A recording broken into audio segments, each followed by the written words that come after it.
Hello दोस्तों, नमस्कार। स्वागत है आपका पाठक स्टडी हम में। दोस्तों, आज हम राष्ट्रपति की शक्तियों के बारे में पढ़ेंगे और इससे पहले हमने राष्ट्रपति से ही संबंधित एक वीडियो और बनाया है जिसमें अनुच्छेद 52 से लेकर के 62 तक का उल्लेख किया गया है। उसका लिंक डिस्क्रिप्शन बॉक्स में है, पहले आप उसे देख लें, फिर उसके बाद इस वीडियो को देखें। चलते हैं अपनी वीडियो की शुरुआत करते हैं। राष्ट्रपति के बारे में हम आपको पहले भी बता चुके हैं। भारत का राष्ट्रपति भारत का प्रथम नागरिक होता है। यह राष्ट्र का राष्ट्राध्यक्ष एवं राष्ट्र की एकता, अखंडता और सुदृढ़ता का परिचायक होता है। संविधान में संघ की कार्यपालिका शक्तियां राष्ट्रपति को प्राप्त हैं, परंतु वास्तविक शक्तियां प्रधानमंत्री एवं उसकी मंत्रिपरिषद में निहित होती हैं। राष्ट्रपति के सलाह के ही लिए प्रधानमंत्री और उनकी मंत्रिपरिषद होती है। तो हम राष्ट्रपति की शक्तियां शुरू करने से पहले आपको बता दें कि यदि आपने हमारा चैनल सब्सक्राइब नहीं किया है तो चैनल को सब्सक्राइब कर लीजिए और बेल आइकन को दबा दीजिए, जिससे कि अगर हम अगली वीडियो कोई भी अपलोड करते हैं तो सबसे पहले नोटिफिकेशन आपके पास पहुंचे। इस थ्योरी पोर्शन को करने के बाद लास्ट में कुछ मोस्ट इम्पॉर्टेंट क्वेश्चंस का टेस्ट होता है जो इसी थ्योरी से रिलेटेड होता है। तो आप लास्ट तक वीडियो देखें और अच्छे से देखें, जिससे कि आप 10 के 10 क्वेश्चन आराम से कर सकें, जो पूर्व एग्जाम में आए हुए हैं और कई बार आए हुए हैं, इसलिए वो मोस्ट इम्पॉर्टेंट है। चलते हैं अब इनकी शक्तियों के बारे में पढ़ते हैं। शक्तियाँ इसकी दो प्रकार की होती है, एक कार्यकारी शक्तियाँ, एक विधायी शक्तियाँ। मुख्यतः दो ही प्रकार की होती हैं और आगे मिलेंगी आपको, तो विधायी के ही अंतर्गत आएंगे। तो सबसे पहले हम पढ़ते हैं कार्यकारी शक्तियाँ। कार्यकारी शक्तियाँ भारतीय संविधान के अनुच्छेद 53(1) के तहत संघ की कार्यपालिका शक्ति राष्ट्रपति में निहित है, जिसे वह स्वयं अथवा अपने अधीनस्थ अधिकारियों द्वारा प्रयुक्त करेगा। वह स्वयं या फिर अपने अधीनस्थ अधिकारियों के द्वारा उनका प्रयोग कर सकता है। संविधान के अनुच्छेद 74(1) में राष्ट्रपति को मंत्रणा या सलाह देने के लिए प्रधानमंत्री की नियुक्ति की गई है। प्रधानमंत्री और उसकी मंत्रिपरिषद की नियुक्ति की जाती है। तो प्रधानमंत्री एक सलाहकार के रूप में, जो कि राष्ट्रपति के होते हैं। भारत सरकार के समस्त शासन संबंधी कार्य राष्ट्रपति के नाम से ही किए जाते हैं। ये अन्य हैं जो वीडियो में नहीं लिखे गए हैं, उनको हम बता देते हैं अलग से। और भारत का राष्ट्रपति भारत के प्रधानमंत्री की नियुक्ति करता है। प्रधानमंत्री का निर्वाचन नहीं, नियुक्ति की जाती है। मुख्यमंत्री का निर्वाचन नहीं, नियुक्ति की जाती है। उनका निर्वाचन एक सांसद के तौर पे होता है, लेकिन उनकी नियुक्ति प्रधानमंत्री या फिर मुख्यमंत्री के तौर पर प्रधानमंत्री राष्ट्रपति के द्वारा और मुख्यमंत्री राज्यपाल के द्वारा नियुक्त होते हैं। प्रधानमंत्री की सलाह पर राष्ट्रपति के द्वारा अन्य मंत्रियों की भी नियुक्ति की जाती है। मंत्रीगण राष्ट्रपति के प्रसाद पर्यंत अपने पद धारण करते हैं। मंत्रीगण जो हैं प्रसाद पर्यंत होते हैं और राज्यपाल भी राष्ट्रपति के प्रसाद पर्यंत ही होते हैं।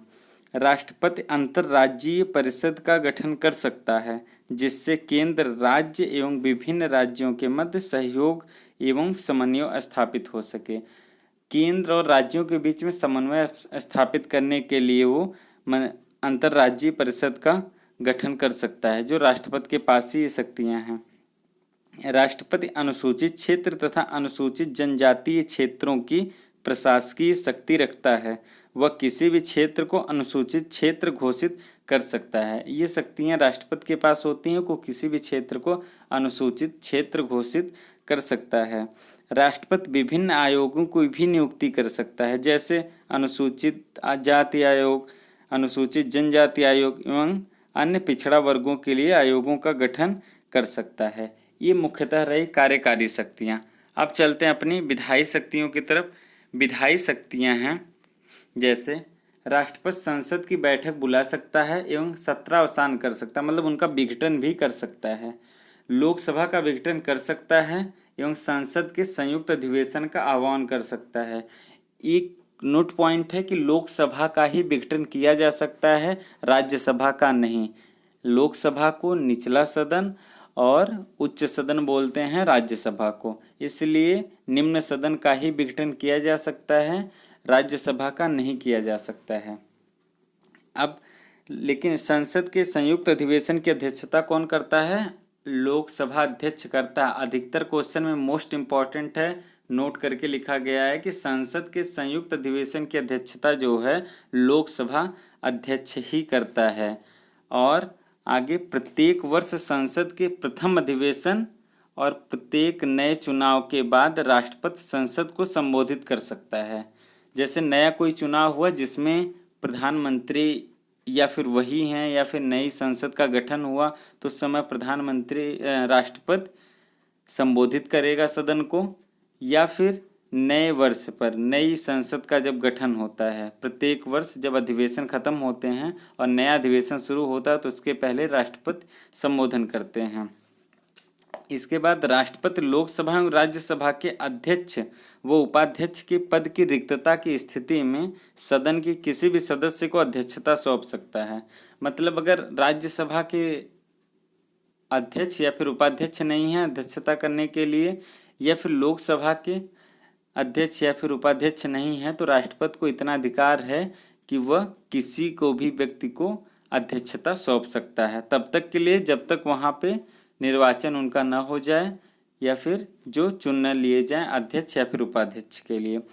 और यदि कोई विधेयक संसद द्वारा पारित होकर राष्ट्रपति के पास भेजा जाता है तो वह उसे स्वीकृति दे सकता है या अपनी स्वीकृति सुरक्षित रख सकता है, अथवा विधेयक को संसद के पुनर्विचार के लिए लौटा सकता है। जैसे अगर कोई विधेयक संसद के द्वारा, संसद में 3 चीज़ें आती हैं, लोकसभा, राज्यसभा और राष्ट्रपति, तीनों को मिलाकर के संसद का निर्माण होता है।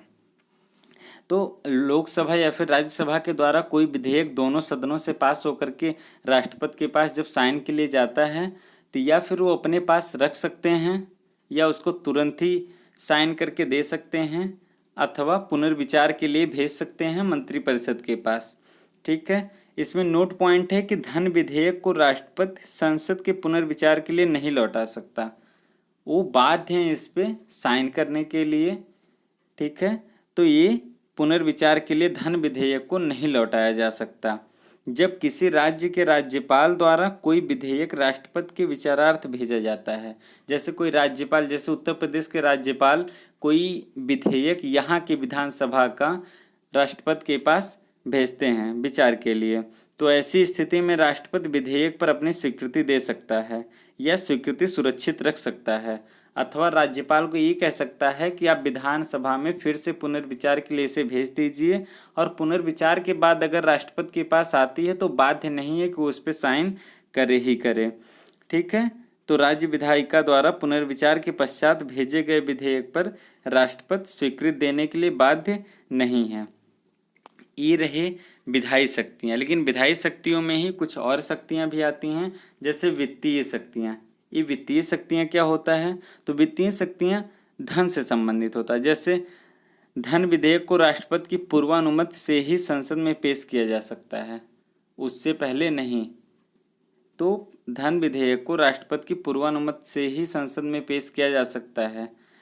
राष्ट्रपति भारत की आकस्मिक निधि का प्रयोग किसी अप्रत्याशित स्थिति के लिए कर सकता है। जैसे राष्ट्रपति भारत की आकस्मिक निधि, जो आकस्मिक निधि होती है जिससे किसी भी समय निकाला जा सकता है अगर भारत सरकार को पैसे की ज़रूरत है तो किसी अप्रत्याशित स्थिति के लिए कर सकता है। जिस अप्रत्याशित मतलब जिसका पहले से हम अनुमान न लगाए हों। जैसे वर्तमान में कोविड-19 के कारण अगर ज़रूरत पड़े तो अप्रत्याशित निधि का प्रयोग किया जा सकता है। तीसरा है अनुदान की कोई भी मांग उसकी सिफारिश के बिना नहीं की जा सकती। अनुदान मतलब अगर बजट से पहले सरकार के पैसे ख़त्म हो जाते हैं, जैसे जितना उस साल के लिए रखा गया है बजट में, तो एक अनुदान के द्वारा पैसे निकाला जाता है जब तक कि बजट अगला वाला पेश न हो जाए, तो वह बिना राष्ट्रपति की स्वीकृति के या फिर उनसे सिफारिश के नहीं निकाला जा सकता। ये रही वित्तीय शक्तियाँ। अब न्यायिक शक्तियाँ कौन कौन सी हैं? न्यायिक शक्तियों में अपनी न्यायिक शक्तियाँ के अंतर्गत राष्ट्रपति उच्चतम न्यायालय के मुख्य न्यायाधीश और अन्य न्यायाधीशों की भी नियुक्ति करता है। साथ ही राज्य के उच्च न्यायालयों के न्यायाधीशों की भी नियुक्ति करता है।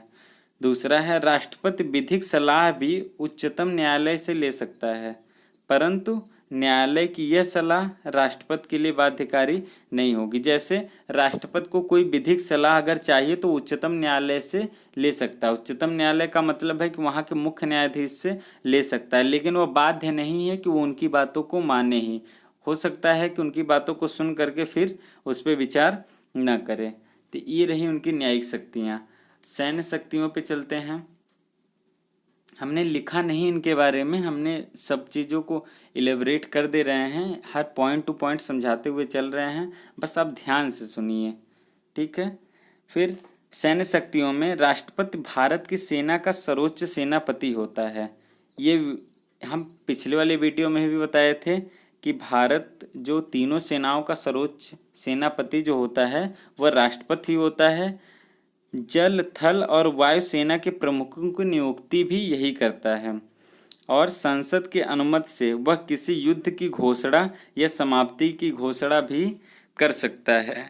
तो राष्ट्रपति बिना संसद की अनुमति के किसी भी युद्ध की घोषणा या फिर उसकी समाप्ति की घोषणा कर सकता है। अब चलते हैं आपातकाल शक्तियों पर। आपातकाल शक्तियाँ कौन कौन सी होती हैं? आपातकाल स्थिति से निपटने के लिए भारत के राष्ट्रपति को संविधान द्वारा अद्वितीय शक्ति प्रदान की गई है। राष्ट्रपति को ऐसे शक्ति प्रयोग करने का अधिकार 3 परिस्थितियों में प्रदान किया गया है। पहला, राष्ट्रीय आपातकाल लगा करके अनुच्छेद 362 के अंतर्गत। दूसरा, राष्ट्रीय शासन, राष्ट्रपति शासन अनुच्छेद 356 के अंतर्गत। और वित्तीय आपातकाल जो कि आज तक भारत में नहीं लगाया गया है, यही एक ऐसा अनुच्छेद है जिसका प्रयोग आज तक नहीं हुआ है। तो अधिकतर एग्जाम में पूछा जाता है कि संविधान के किस अनुच्छेद का प्रयोग भारत के इतिहास में आज तक कभी नहीं हुआ है, तो अनुच्छेद 360 है, ठीक है। तो राष्ट्रीय आपातकाल पूरे देश पे लागू होता है। राष्ट्रपति शासन किसी एक राज्य पर लागू होता है। एक राज्य से 2 राज्य मतलब राज्यों पर ही राष्ट्रपति शासन लागू होता है और पूरे देश पर जब आपातकाल लागू होता है। आपातकाल के बारे में हम आपको थोड़ा सा बताएंगे, लेकिन उसके बाद जब आपातकाल पढ़ाएंगे तो उस समय हम आपात के बारे में पूर्ण चर्चा करेंगे। जैसे मूल संविधान में अनुच्छेद 352 के प्रयोग को 3 आधारों पर प्रयोग किया जाना था। जब मूल संविधान बना तो उस समय यही दिया गया कि युद्ध अगर होता है, किसी दूसरे देश से बाह्य आक्रमण होता है, आंतरिक अशांति होती है, तो ऐसी स्थिति में हम राष्ट्रीय आपातकाल का प्रयोग कर सकते हैं। तो उस समय क्या था कि अनुच्छेद 19, 20 और 21 तीनों निलंबित कर दिया जाता था। अनुच्छेद 19, 20 और 21 तीनों को निलंबित कर दिया जाता था। फिर जब 1980 में मोरारजी देसाई के समय में मोरारजी देसाई जब प्रधानमंत्री बने तो उन्होंने 44वां संविधान संशोधन में राष्ट्रीय आपातकाल को आंतरिक अशांति के जगह सशस्त्र विद्रोह का वर्ड जोड़ दिया। आंतरिक अशांति की जगह सशस्त्र विद्रोह का मतलब अगर सशस्त्र विद्रोह हो जाए तो फिर तब उन्होंने उसमें एक और संशोधन किया कि अनुच्छेद 19 वाक एवं अभिव्यक्ति की स्वतंत्रता मतलब बोलने की स्वतंत्रता उस समय रद्द नहीं होगी। अगर वह सशस्त्र विद्रोह होता है तो उस समय 19वां अनुच्छेद रद्द नहीं होगा, ठीक है।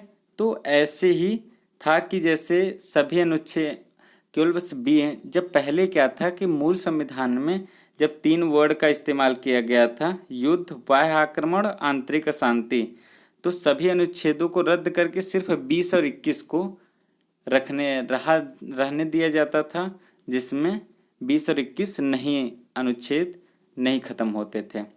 लेकिन जब 44वां संविधान संशोधन हो गया और आंतरिक अशांति को सशस्त्र विद्रोह बना दिया गया, लिख दिया गया उसकी जगह, तो सशस्त्र विद्रोह की कंडीशन में अनुच्छेद 19 भी कैंसिल नहीं होता है, सिर्फ और सभी अनुच्छेद होंगे बट 19, 20, 21 नहीं होगा। लेकिन और किसी कारण आपातकाल अगर लगता है तो उस समय केवल 20 और 21 ही लगाए जाते हैं, मतलब बचाए जाते हैं और सब रद्द कर दिया जाता है। तो ये तो रहा आपातकाल से संबंधित। अब राष्ट्रपति की वीटो शक्तियां देख लेते हैं जो अनुच्छेद 111 के अंतर्गत उल्लेखित की गई हैं। जैसे राष्ट्रपति की वीटो शक्तियां जो होती हैं यदि विधायिका कोई ऐसा कानून बना रही हो, राष्ट्रपति के पास ऐसी शक्तियां इसलिए दी गई हैं कि इनके कुछ नियम हैं, जैसे कि कोई विधायिका ऐसा कानून बना रही हो जो संविधान की मूल भावना के विपरीत हो, तो उसे रोकने के लिए राष्ट्रपति के पास वीटो शक्ति है। या फिर यदि विधायिका ने कानून के कुछ पक्षों पर पर्याप्त विचार विमर्श न किया हो, संसद के दोनों सदनों में विचार विमर्श न किया हो, जल्दबाजी में उसे पारित कर दिया हो जिसे सुधारा न जा सके, और राष्ट्रपति के पास हो पहुंच गया हो साइन के लिए, तो फिर उसे पॉकेट वीटो या फिर किसी प्रकार का वीटो प्रयोग किया जा सकता है। संविधान के अनुच्छेद 111 के अंतर्गत विधेयक के संदर्भ में राष्ट्रपति के पास 3 विकल्प होते हैं। पहला, अपनी सहमति दे या फिर न दे, अपनी सहमति को सुरक्षित रख ले, या धन विधेयक को छोड़ करके अन्य किसी भी प्रकार के विधेयक पर पुनर्विचार के लिए वह संसद के पास, मतलब लोकसभा या फिर राज्यसभा के में फिर से भेज सकता है, जिससे कि उस पर पुनर्विचार करने के लिए। ठीक, अब देखते हैं कि वीटो पावर कितने प्रकार की होती है। तो वीटो पावर 4 प्रकार की होती है। पहली होती है अंत्यांतिक वीटो पावर। अंत्यांतिक वीटो पावर वो होती है, इसके अंतर्गत विधेयक को सुरक्षित रखने का अधिकार होता है, राष्ट्रपति अपने पास सुरक्षित रख लेता है, यह अंत्यांतिक वीटो पावर होता है। दूसरा होता है विशेषित वीटो, जिसका इस्तेमाल अमेरिका के राष्ट्रपति द्वारा किया जाता है, परंतु भारत के राष्ट्रपति द्वारा नहीं किया जाता है। तीसरा है निलंबनकारी वीटो। निलंबनकारी वीटो का मतलब ये होता है, इसके अंतर्गत राष्ट्रपति को भेजा गया कोई भी विधेयक, संविधान संशोधन तथा धन विधेयक को छोड़कर, अब तक हम लोग धन विधेयक कह रहे थे जब वो अपनी वीटो का इस्तेमाल करता है, लेकिन जब निलंबनकारी वीटो का प्रयोग करता है तो संविधान संशोधन को भी छोड़ करके, संविधान संशोधन और धन विधेयक को छोड़कर राष्ट्रपति द्वारा संसद को पुनर्विचार हेतु भेजा जा सकता है। राष्ट्रपति द्वारा संसद को पुनर्विचार हेतु कोई भी विधेयक रहेगा वो भेजा जा सकता है। इसका प्रयोग भारत के अलावा अन्य देशों में भी होता है। यदि संसद विधेयक पुनर्विचार करने के बाद संशोधन करके अथवा बिना संशोधन किए राष्ट्रपति के पास पुनः भेजती है, तो राष्ट्रपति इस पर अपनी सहमति देने के लिए बाध्य है। फिर वो न तो अपने पास रख सकता है और न ही पुनर्विचार के लिए भेज सकता है। अब चौथी वीटो हुई पॉकेट वीटो, जो कि मोस्ट इम्पॉर्टेंट है। पॉकेट वीटो जब राष्ट्रपति विधेयक को अपने पास ही रखे, अर्थात अपनी सहमति या असहमति कुछ न दे, उससे उसे रख करके जैसे भूल जाए, तो वही पॉकेट वीटो कहलाता है। इस मामले में भारत का राष्ट्रपति अमेरिका के राष्ट्रपति से अधिक शक्तिशाली है, क्योंकि अमेरिका के राष्ट्रपति इसको मात्र 10 दिनों के लिए रोक सकते हैं, परंतु भारत के राष्ट्रपति के पास समय का कोई प्रावधान ही नहीं है। एक बार रख लिए तो फिर भूल गए उसको। ठीक है, आज तक वीटो पावर का इस्तेमाल कैसे हुआ है भारत में? तो 1954 में तत्कालीन राष्ट्रपति जो डॉक्टर राजेंद्र प्रसाद थे, पेप्सू विनियोग विधेयक पर अपनी स्वीकृति को रोक कर रखा था। पेप्सू का मतलब है कि Patiala and east Punjab states union, इनके बीच में, जिनका शॉर्ट फॉर्म पेप्सू है, पेप्सू के बारे में उन्होंने अपनी स्वीकृति लेके रखी थी। इसे पॉकेट वीटो का इस्तेमाल किया था, अर्थात अत्यंतिक वीटो का प्रयोग किया था, जो अपने पास सुरक्षित रख लिया था। कारण यह था कि उस पर पेप्सू राज्य में राष्ट्रपति शासन लागू था, और जिस पर राष्ट्रपति शासन था उस पर संसद कोई भी कार्यवाही बिना राष्ट्रपति की इच्छा अनुसार नहीं कर सकती है। फिर 1991 में राष्ट्रपति आर वेंकट रमन द्वारा संसद सदस्यों के वेतन भत्ते एवं पेंशन विधेयक पर अंत्यांतिक वीटो का प्रयोग किया गया है। परिस्थिति यह थी कि विधेयक संसद द्वारा राष्ट्रपति की पूर्व सिफारिश प्राप्त किए बिना ही पेश कर दिया गया था, मतलब राष्ट्रपति की सिफारिश नहीं ली गई और उसे पेश कर दिया गया। इस कारण उन्होंने अंत्यांतिक वीटो पावर का इस्तेमाल किया और अपने पास सुरक्षित रख लिया। तीसरा है 1986 में राष्ट्रपति जैल सिंह द्वारा जेबी या फिर पॉकेट वीटो का प्रयोग किया गया है। भारतीय डाक संशोधन अधिनियम के संदर्भ में केवल एक बार पॉकेट वीटो का इस्तेमाल किया गया है, 1986 में राष्ट्रपति जैल सिंह द्वारा। ये मोस्ट इम्पॉर्टेंट है, इसे ध्यान में रखिएगा। कब और किसके द्वारा पॉकेट वीटो का इस्तेमाल किया गया था और किस विषय पे? तो 1986 में राष्ट्रपति जैल सिंह द्वारा पॉकेट वीटो का इस्तेमाल किया गया था भारतीय डाक संशोधन अधिनियम के अंतर्गत। इसी के कारण वो पॉकेट वीटो का इस्तेमाल किया गया था। संविधान संशोधन विधेयक में संबंधित अधिनियमों में राष्ट्रपति के पास किसी भी प्रकार की वीटो शक्ति नहीं होती है। मतलब संविधान संशोधन विधेयक अगर है तो उस पर राष्ट्रपति अपनी किसी भी प्रकार की वीटो पावर नहीं लगा सकता है। अब हम लोग देख लेते हैं विधायिका, जैसे अभी तो हम लोग संसद की बात कर रहे थे, लेकिन अब विधानसभा पे जब बात होती है तो विधानसभा की जब बात होती है तो विधानसभा में कैसे वीटो पावर का इस्तेमाल होता है। जैसे राज्यपाल, जहाँ जैसे यहाँ संसद के लिए राष्ट्रपति है वैसे ही विधानसभा के लिए राज्यपाल होता है। तो राज्यपाल की स्वीकृति के बिना कानून वहाँ पे नहीं बन सकता। राज्यपाल राष्ट्रपति द्वारा नियुक्त अधिकारी होता है जो कि संघीय स्वरूप को आधार प्रदान करता है। ऐसे में यदि राज्य विधायिका द्वारा पारित विधेयक राज्यपाल के समक्ष प्रस्तुत होता है तो राज्यपाल के पास अनुच्छेद 200 के अंतर्गत निम्न विकल्प उपलब्ध हैं। जैसे कौन कौन से? विधेयक पर अपनी सहमति प्रदान करे या फिर अपने पास सुरक्षित रख ले, या धन विधेयक को छोड़ करके अन्य विधेयक जो हैं उन्हें पुनर्विचार के लिए फिर से विधायिका के पास भेज दे, ठीक है, या फिर विधेयक को राष्ट्रपति के पास विचाराधीन आरक्षित कर दे। या यदि किसी विधेयक को राज्यपाल राष्ट्रपति के पास विचाराधीन रखता है तो राष्ट्रपति के पास अनुच्छेद 201 के तहत निम्न विकल्प होते हैं। कौन कौन से? पहला विधेयक पर अपनी सहमति दे अथवा सुरक्षित रख ले। दूसरा, राज्यपाल के माध्यम से विधेयक को पुनर्विचार के लिए राज्य विधायिका के पास वापस भेज दे, और अगर राज्य विधायिका से फिर वापस आता है तो राष्ट्रपति उस पर बाध्य नहीं है कि उस पर साइन करे ही करे, वो अपने वीटो का इस्तेमाल करके रख भी सकता है उसे। अब चलते हैं राष्ट्रपति की अध्यादेश जारी करने की शक्ति के बारे में पढ़ते हैं, जो अनुच्छेद 123 के अंतर्गत आती है। तो राष्ट्रपति को जो अध्यादेश जारी करने की शक्ति होती है ये एक अनोखी विधायी शक्ति प्राप्त है जिसे अध्यादेश कहा जाता है। ऐसी शक्ति का प्रयोग केवल भारत के राष्ट्रपति द्वारा ही किया जाता है। भारतीय संविधान के अध्यादेश का प्रावधान भारत शासन अधिनियम 1935 से लिया गया है।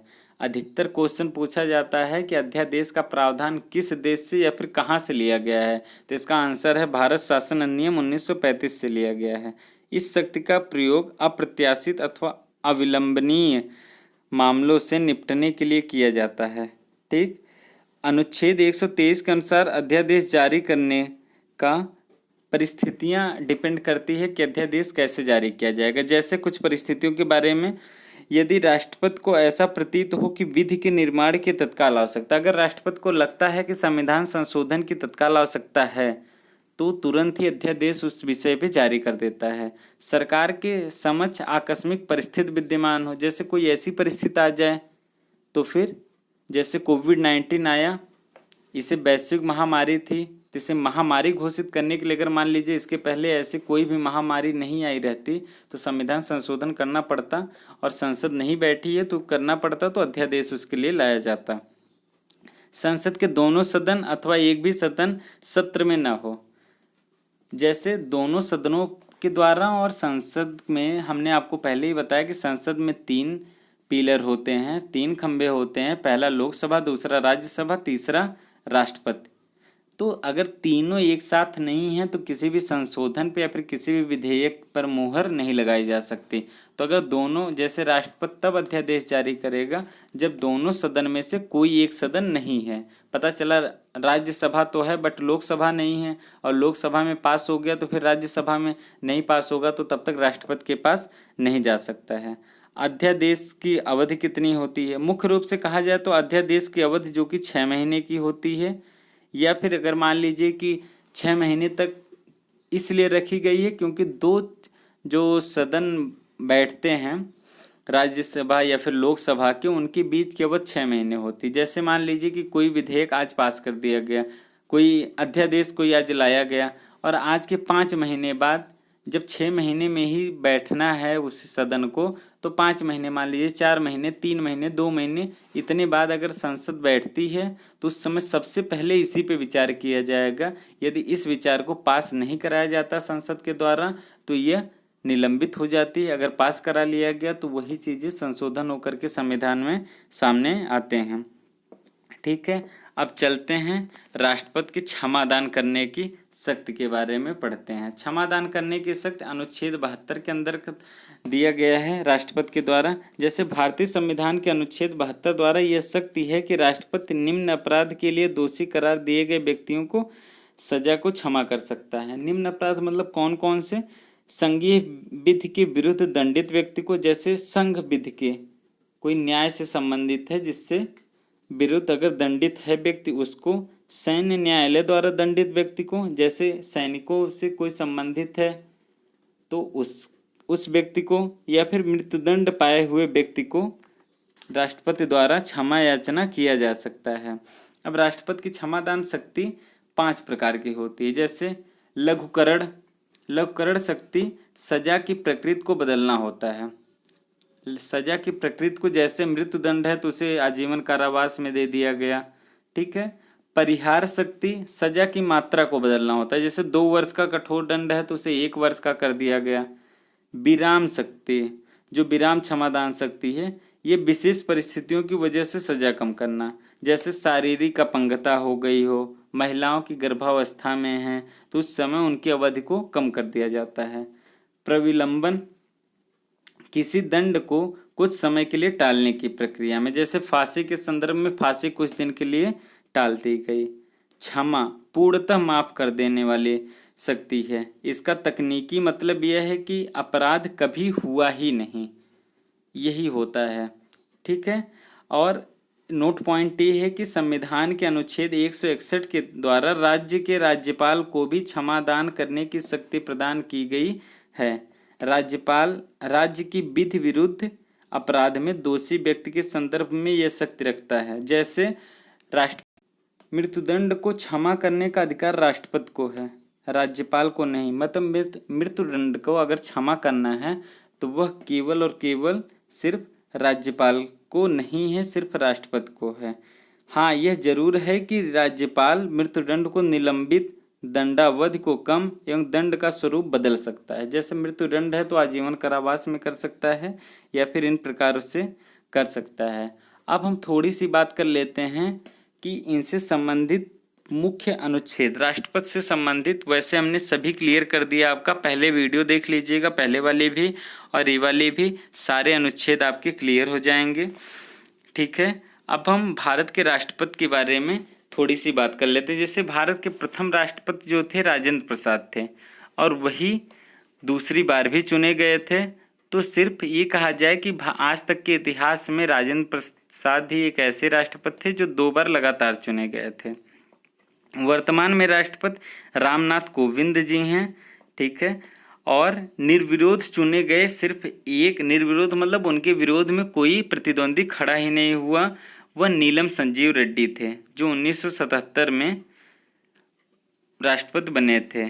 ठीक। और ज्ञानी जैल सिंह, उन्हीं के ठीक बाद ज्ञानी जैल सिंह ही एक ऐसे राष्ट्रपति थे जिन्होंने वीटो पावर का इस्तेमाल किया है, वो भी डाक से संबंधित बातों पर।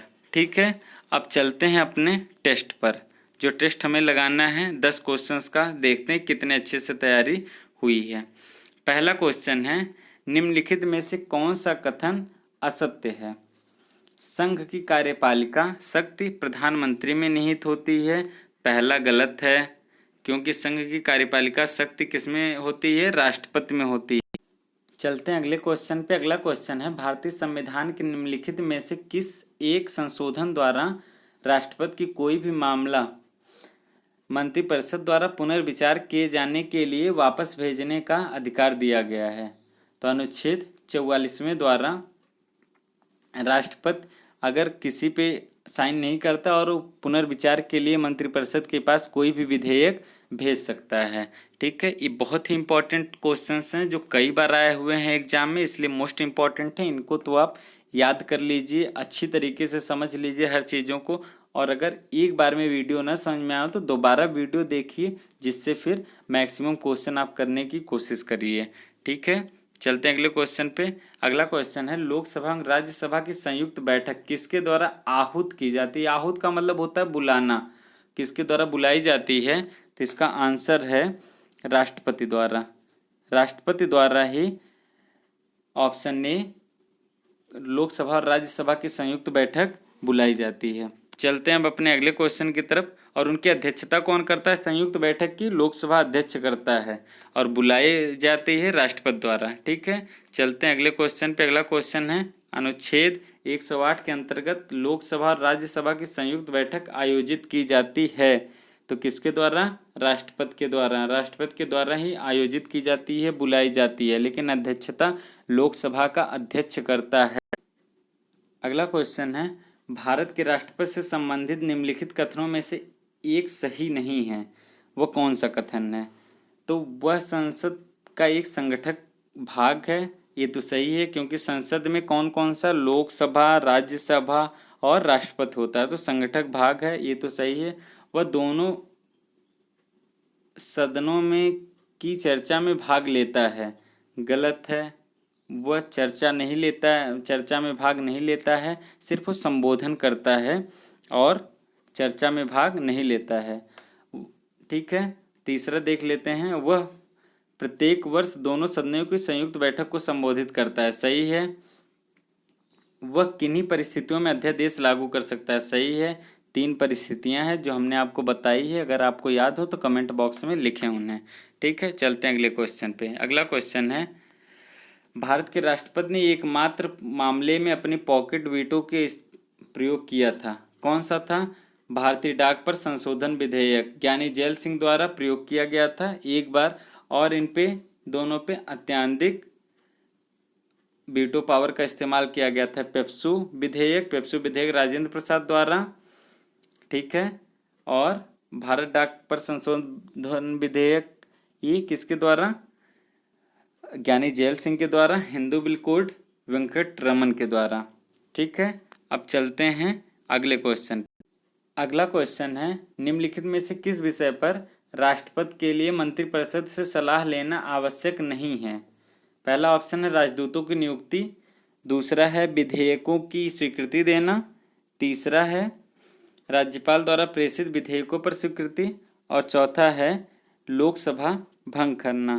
तो इसमें है विधेयकों पर स्वीकृति देने के संबंध में, विधेयकों पर स्वीकृति देने के लिए वह मंत्रिपरिषद से सलाह लेना आवश्यक नहीं है, वो अपने बुद्धि विवेक से वह कर सकता है।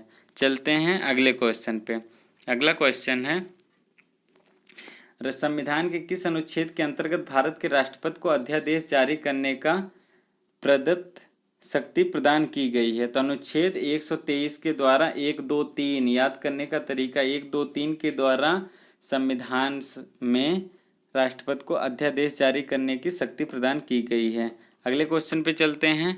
अगला क्वेश्चन है, भारतीय संविधान के कौन सा अनुच्छेद राष्ट्रपति को उच्चतम न्यायालय से परामर्श करने की शक्ति प्रदान है? तो अनुच्छेद 143। 1, 4 का डिफरेंस 3 होता है, ठीक है। तो अनुच्छेद 143 के अंतर्गत राष्ट्रपति को उच्चतम न्यायालय से परामर्श करने की शक्ति प्रदान की गई है। चलते हैं आज के वीडियो का अंतिम क्वेश्चन देखते हैं। राष्ट्रपति की क्षमा आदि की शक्ति एक प्रकार की क्या है? विधायी शक्ति है, न्यायिक शक्ति है, कार्यपालिका शक्ति है, या फिर इनमें से कोई नहीं? तो ये सब न्यायिक शक्तियां हैं। क्षमा करने की शक्ति न्यायिक शक्ति है, न्याय के लिए हर कोई बात की जा रही है तो न्यायिक शक्ति के अंतर्गत आएगा ही, ठीक है। ये रहा आज का वीडियो। यदि आज का वीडियो आपको अच्छा लगा हो तो चैनल को सब्सक्राइब करिए, वीडियो को लाइक करिए, बेल आइकन को ज़रूर दबाइए और मैक्सिमम दोस्तों तक शेयर करिए, जिससे अधिक से अधिक लोगों को वीडियो पहुंच सके। धन्यवाद।